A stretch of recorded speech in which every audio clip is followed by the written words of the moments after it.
Well, Albion is a fairy tale world first and foremost. It's not a fantasy land. It can be creepy, quite stylised. You enjoy being in that world. It's full of magic and fantasy, and it's got monsters. You can be 1 minute in a region which is completely innocuous, and then you can next minute be in a region which is completely evil. Like any nursery rhyme, there's a horror behind it, but in the face it's very pleasant.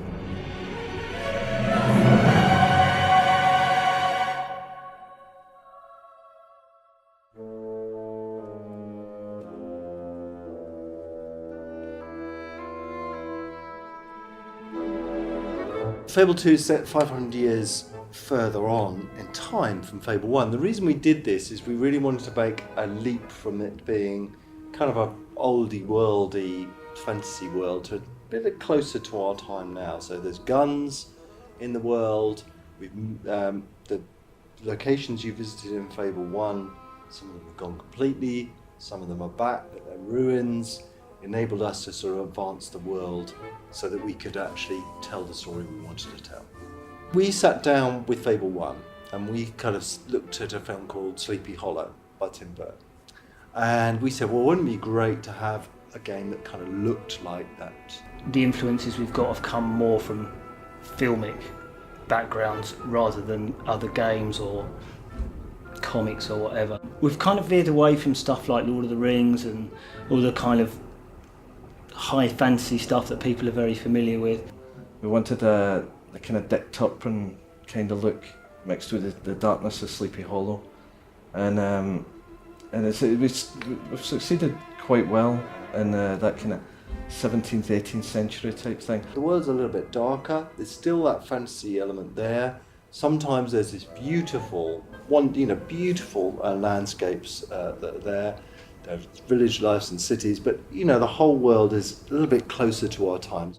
We've very much focused on the world that we're familiar with rather than this really high fantasy orcs and goblins type stuff. We've gone for the world that many of us are familiar with. We've drawn a lot of its inspiration from Surrey, but in terms of the architecture and how it's put together, and one of the artist's guiding principles is there's never any right angles in Albion. Everything is slightly stylised, but it should be very familiar. We've got a huge variety of styles. We've got from the woodland of Brightwood to the rural sort of agricultural feel in somewhere like Ravenskull. We've got the dark gothic mystery of somewhere like the Spire. You've got windswept, wet kind of coastland in Rook Ridge, through to the openness of somewhere like Bower Lake. I think probably one of my favourite locations is Bower Lake, just because of the scope of it.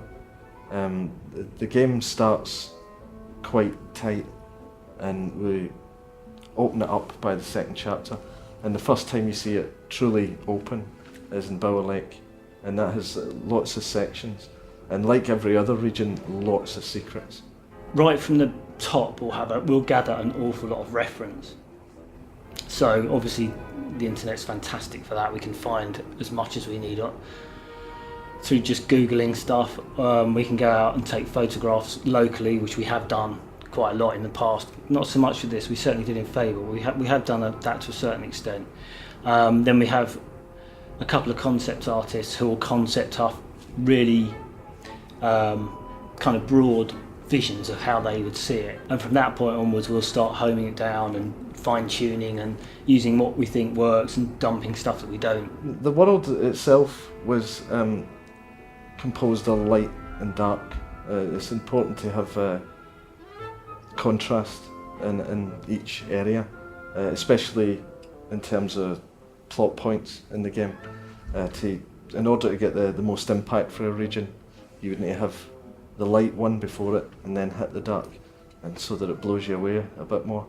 Fable has always been about organics, and it's always been about lushness and and green fields and lush forests and scary graveyards, and we're trying our best, and I think we've succeeded in a lot of ways, creating something beautiful to look at in terms of the landscape.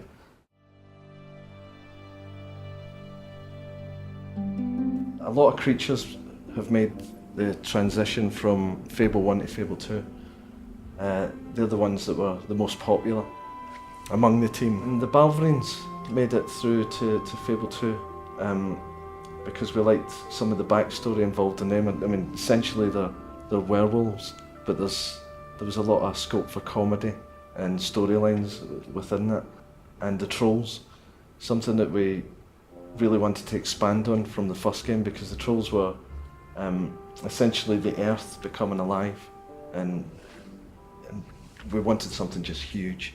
The creatures of the game are based on basic horror at the start, you know, the grim fairy tale, darkness. Banshees are particularly terrifying when you play the game.